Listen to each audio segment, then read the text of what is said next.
Kenji put down his chopsticks. Ryan, I promise you, there's nobody at that window. It's just glass reflecting the inside of the restaurant. Ryan turned again. A sea of faces stared back, more than could possibly fit in the narrow alley. Some looked concerned now, whispering to each other, pointing directly at him. The chef placed another piece before Ryan.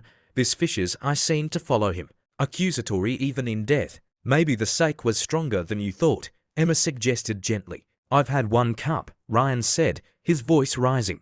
I'm not drunk. I'm not crazy. There are people watching us, watching me, and you're all pretending not to see them. The laughter from outside grew louder. Ryan could hear it now, muffled through the glass, but distinctly amused.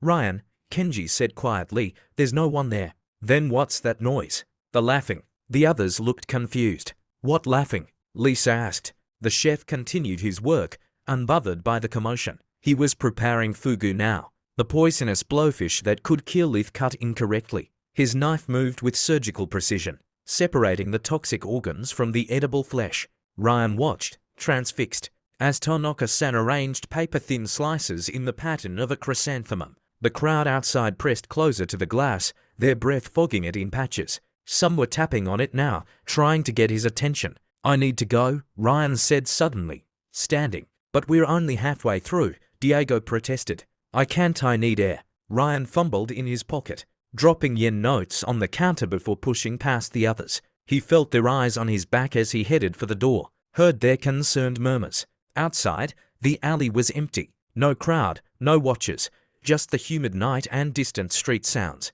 Ryan spun around, looking in every direction. Nothing. He moved to the window and looked inside. He could see his new friends, their faces concerned. Kenji saying something to the others with a worried expression. Tanaka-san continued his meticulous preparation, unfazed. But there, at the end of the counter where Ryan had been sitting, was another man, now someone he hadn't seen enter. This man turned slowly to face the window, looking directly at Ryan with an expression of perfect understanding. Then he smiled, raised his sake cup in a silent toast, and turned back to watch the chef's knife flash in the light. Ryan backed away from the window, his heart racing. The faces he'd seen, had they been reflections, projections of his own fears, or something else entirely?